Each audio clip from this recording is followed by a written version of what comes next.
I got a late start leaving LA, so I thought I'd spend a night at Giant Rock just to set myself up for the morning, heading to Arizona to visit family.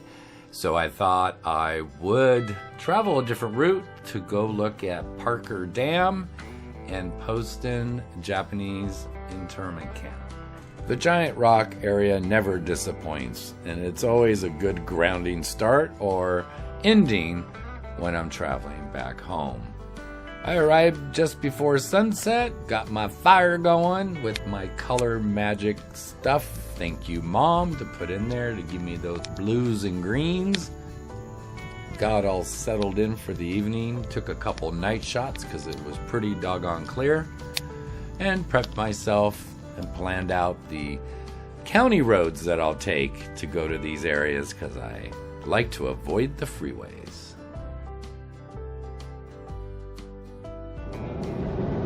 In a quarter mile, your destination will be on the left. And just like that, we arrive at Parker Dam. It's not as fascinating as driving up to Hoover Dam. But did you know Parker Dam is 320 feet high, 235 feet of which are below the riverbed. The deep excavation was necessary in order to reach the bedrock on which the foundation of the dam was built, making it the deepest dam in the world. The portion of the dam above the foundation stands 85 feet tall, making it the only dam in the world that stands more underground than above ground. Colorado River. That's the power station. And there's the dam. I could be mistaken, but this looks like a drill bit from back in the day stuck in the rock. You are prohibited from walking across the dam, but you can drive, and there is a guard shack with a human in there expressing that very abruptly, as I found out.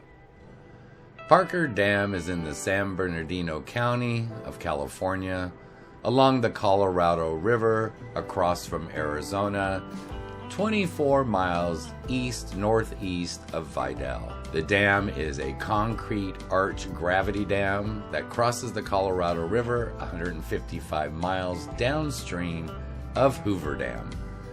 Built between 1934 and 1938 by the Bureau of Reclamation. What you're seeing here is the end of Lake Havasu, and this is the intake for the hydroelectric power plant. And those are some damn ducks. The power plant has 4 Francis turbines with a combined capacity of 120 megawatts. The turbines produce electricity at 97% efficiency. Half of the electricity the plant produces is used by the Metropolitan Water District to pump water along the Colorado River aqueduct. The rest is sold to utilities in California, Arizona, and Nevada. Here is an example of one of the water wheels. This thing is huge, and according to the stamp, it weighs a whopping 116,000 pounds. The generation of power is limited by a requirement to keep the water level of Lake Havasu between 440 and 450 feet above sea level for proper operation of the pumping plants for the Central Arizona Project and the Colorado River Aqueduct. Lake Havasu is the water source for the Colorado River Aqueduct. The aqueduct is operated by the Metropolitan Water District of Southern California, which supplies water to almost all cities in the greater Los Angeles, San Bernardino, and San Diego areas. The district paid for nearly the entire cost of the dam, but is owned and operated by the U.S. Bureau of Reclamation. It's amazing to see the Art Deco styling of the lamppost standard still in use today. Lake Havasu is also the water source for the Central Arizona Project Aqueduct, CAP. The project designed to provide water for the irrigation, agricultural areas, as well as municipal water for several Arizona communities, including the metropolitan areas of Phoenix and Tucson. Parker Dam had its controversy, like in 1935 when Arizona governor sent 6 members of the Arizona National Guard to observe the dam's construction. They reported back that there was construction activity on the Arizona side. Arizona Attorney General concluded that the Metropolitan Water District had no right to build on the Arizona territory, which prompted the governor to send a larger National Guard force to halt construction. The troops were recalled when the Secretary of Interior halted construction until the issue had been settled. Here's a Google Earth view of Lake Havasu, Parker Dam, and the Colorado River. And here is a zoomed in shot. 34 miles south of Parker Dam is Poston, Arizona. The Poston Memorial Monument is dedicated to the over 17,800 men, women, and children who suffered countless hardships at the hands of a nation misguided by wartime hysteria, racial prejudice, and fear. May it serve as a constant reminder of our past so that Americans in the future will never again be denied their constitutional rights, and may the remembrances of this experience serve to advance the evolution of the human spirit. Along the foundation edges are memorial bricks that you can purchase. The money raised here will help move a barrack right next to the monument site. The monument is on Mojave Road in Poston, Arizona, and is a short distance from the site of the original Camp 1. The Colorado River Indian Tribal Council granted the use of 1 acre of land on which the monument and kiosks are built. The Poston Memorial Monument was built in the summer of 1992, mainly through volunteer efforts by members and friends of the Poston Memorial Committees. Donations from survivors and descendants of survivors from the 3 Poston camps nearby financed the project. The designers of the monument, Ray Takata and Stefan Hamamoto, say that the single 30-foot concrete pillar of the monument symbolizes unity of spirit. The hexagon base represents a Japanese stone lantern. The 12 small pillars situated around the monument make it a working sundial. The monument was finished off with trees and landscaping materials, also donated by Camp 1 detainees and their families. The idea for the Poston Memorial Monument was conceived in 1989, and the dialogue with the Colorado River Indian tribes was established as to prepare a monument in observance of the 50th year of evacuation and internment. The monument was dedicated on October 6, 1992. The bronze plates around the monument and entry kiosks detailed the history of Poston internment camps, including a copy of President Franklin D. Roosevelt's signed Executive Order 9066 on February 19, 1942. This executive order allowed for over 120,000 Japanese Americans to be interned. Well, let's head on down the road and see if we can find what's left of the 3 camps. There were 3 camps in Poston, all aligned within a 3-mile radius just west of the Colorado River. This is what it looks like today. It's all farmland, but this one little spot. Here's a location of the Poston Memorial Monument. It's amazing how quickly you can try and erase history. The entire area was fenced off. What you're seeing in the background to the left there was the elementary schoolhouse, I believe. But there was an opening in the gate, or the fence I should say, and no signs that said do not enter, so I took it as an invitation to go scout around. I do have to say the structures look a lot different from Manzanar and Heart Mountain, which I just returned from, movie coming soon. These seem to be built on slabs and have an exterior wall. Maybe because of the extreme heat here, they designed them differently. I don't know. This out here looks like a concrete slab basketball court, possibly. Yeah, pretty interesting. So different than the other camps. Well, here's what I found. This section where I'm at now is called the Poston Elementary School Complex Unit 1 Colorado River Relocation Center. It's the only relocation center located within an American Indian reservation and the only relocation center to have a separate school complex. Okay, this kind of gets me here. It has a designation as a National Historic Landmark. All right, National Park System, what's going on? You're off your game here. This should be cleaned up, redone, and maybe turned into a museum or interpretation center. See that there? That was a wall heater. Much different than the potbelly coal and wood burning stoves the barracks had at Manzanar and Hard Mountain. Very different, very different. Okay, let's read on. Poston Elementary School Unit 1 at the Poston Relocation Center, also known as the Colorado River Relocation Center, is the only example of a separate elementary school complex built with a Japanese-American relocation center during World War II. Also located in the area are assorted other buildings and portions of 2 irrigation ditches detainees helped construct. Well, looks like I was close. The slab seems to have a couple basketball hoops on it. Interesting. Unit 1, the location of the elementary school complex, was the largest of 3 areas at the Poston Relocation Center, and the Poston Elementary School complex is the largest, most intact, and most cohesive collection of buildings still standing in Poston. Wow, there you go.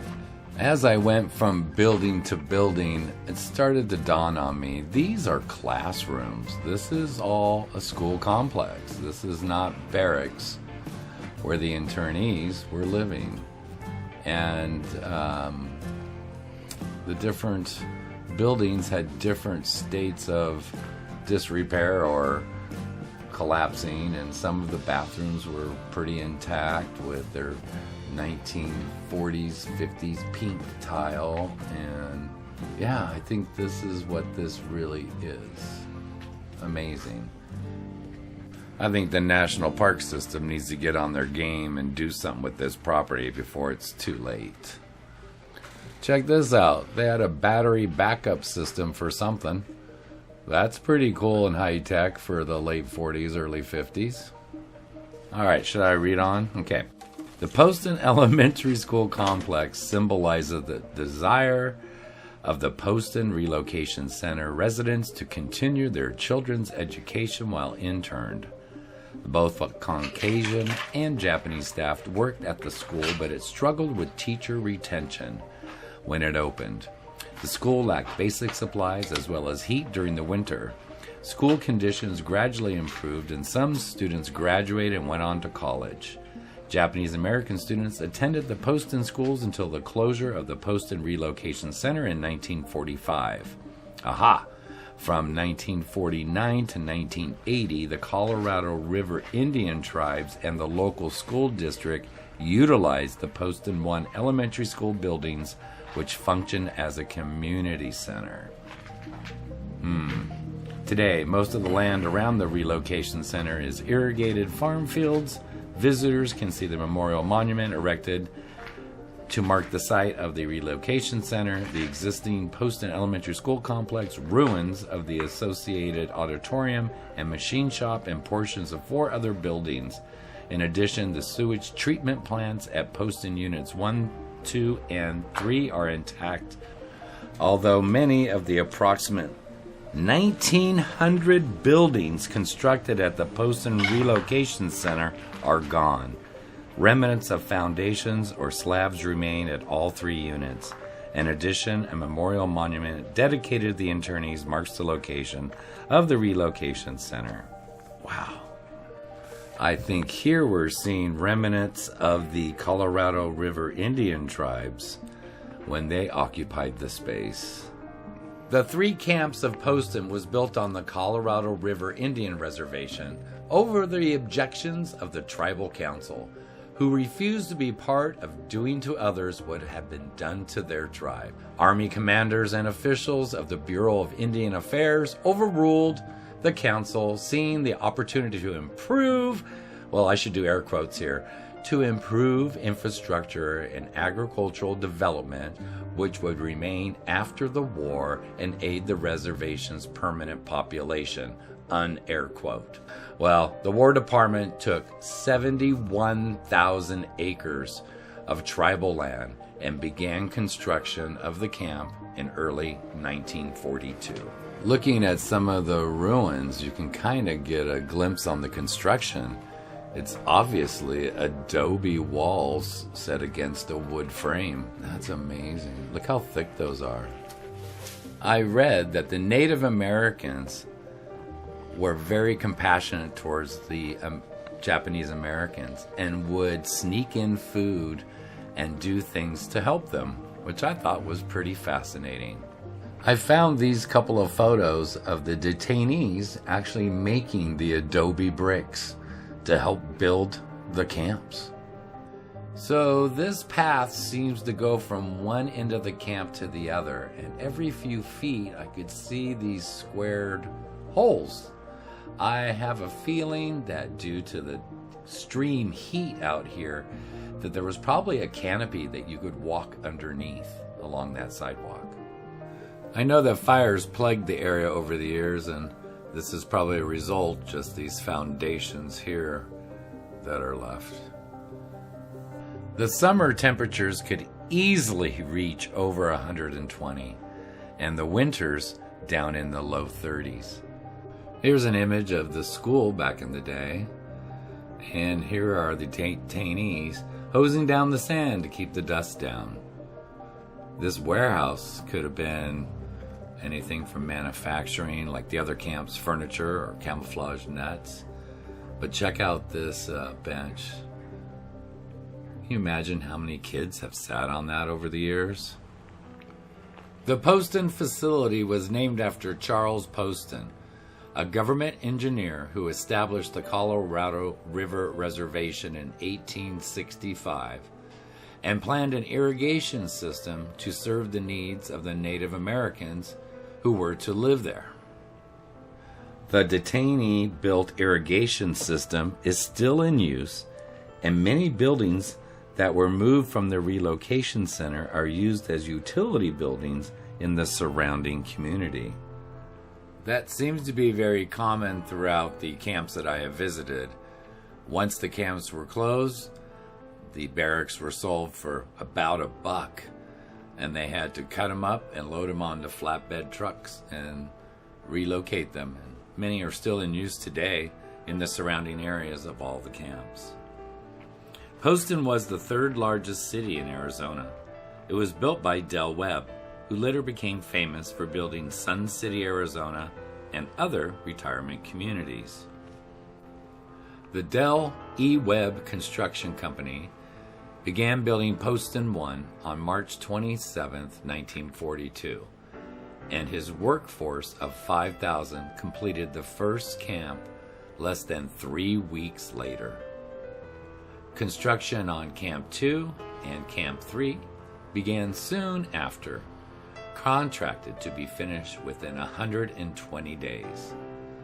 In the meantime, Poston was partially opened on May 8th as the Parker Dam Reception Center, one of 2 such sites that augment the 15 temporary assembly points.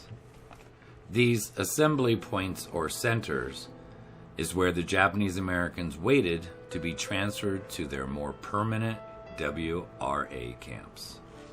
Well, we officially walked the entire length of the sidewalk that cuts right through the middle of the education center. I did enter every structure along the way, although I didn't post all of the footage because they were all pretty much identical down to the pink tile and what's left of the ruins of the bathrooms. And here's a bunch of foundations that are left, I'm assuming due to fire. This is what's left. I do know they had a medical center here, a power plant, and other things that are necessary for the infrastructure. Looking closely at the slabs, you just see hundreds of nails, which my brain tells me the only way they all got there was due to a fire. There is still life here, and there are some residents that just seem to refuse to leave.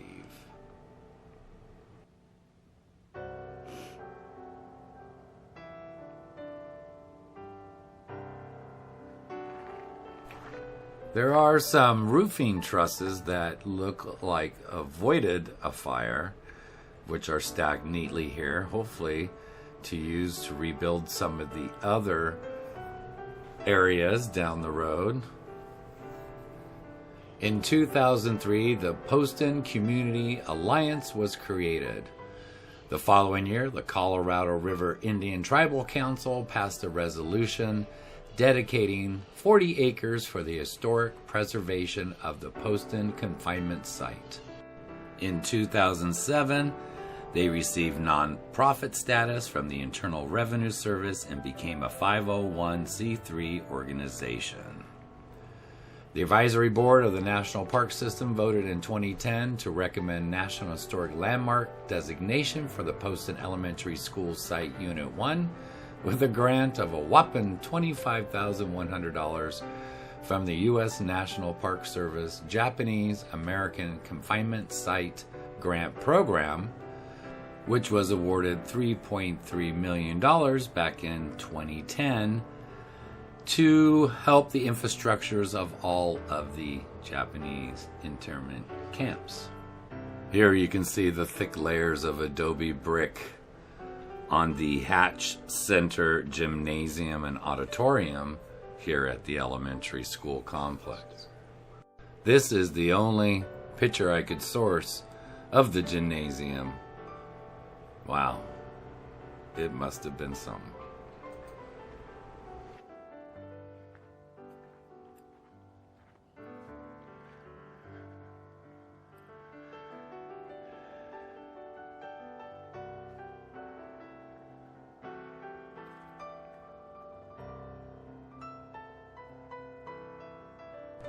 In 2014, they were awarded another $20,000 grant from the National Endowment for the Arts. Matching funds of another $20,000 were met.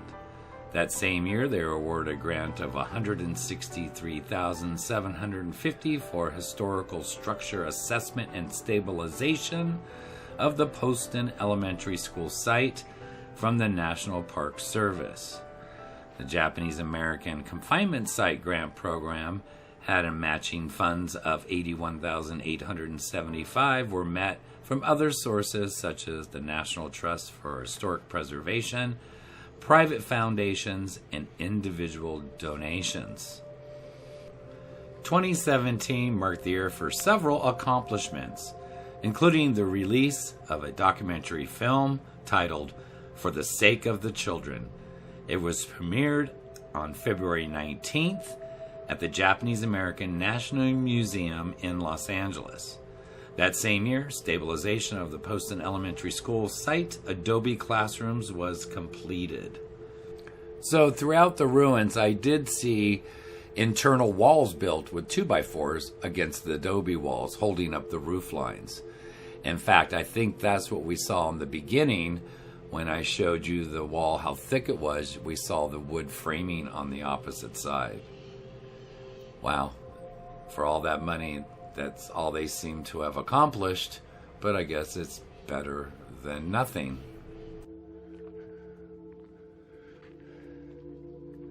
I found this placard that reads, Poston Elementary School Unit 1, June 1943. Built by the Japanese residents. Wow. I only found or could source one photo of the inside, but it is not the greatest. But yeah, let's take a look.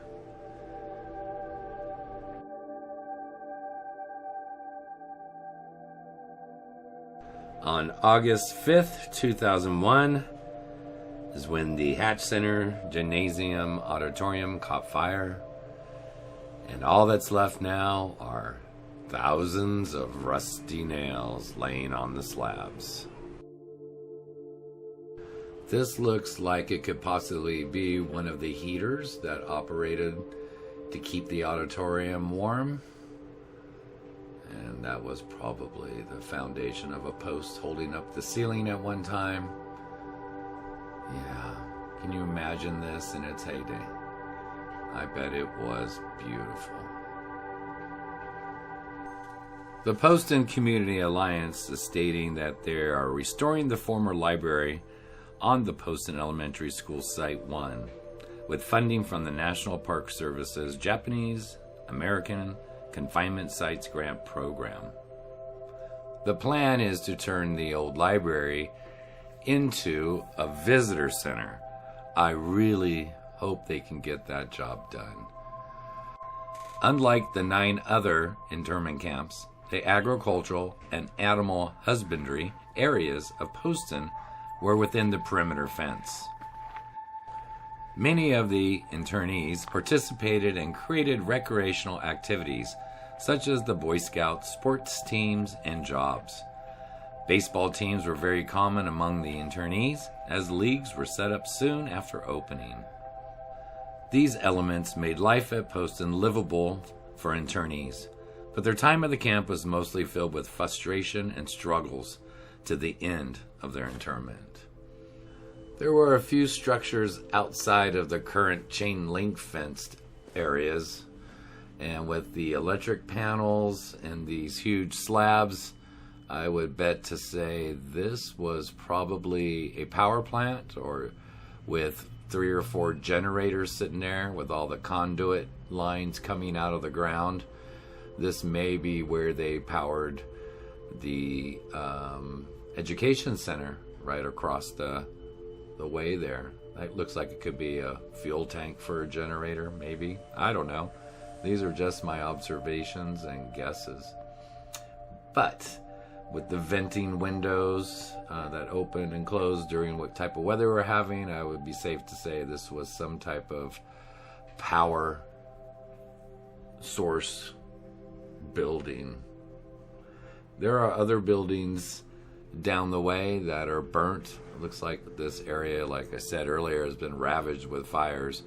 But there was known to be mechanic shops and things like that in the area near the education complex. So I bet that this is what all that is.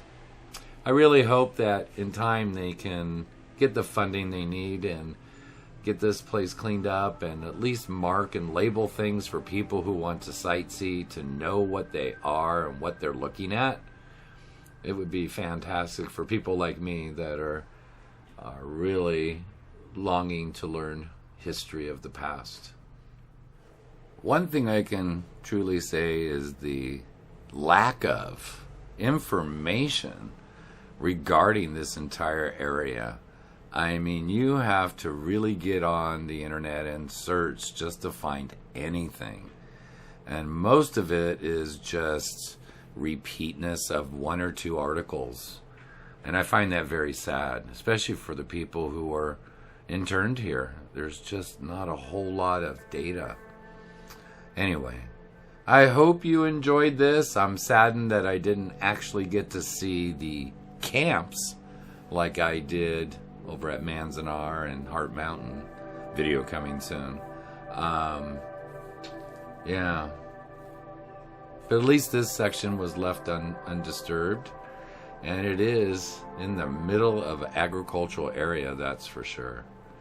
Well, I hope you enjoyed this little side trek. And love you, Mom.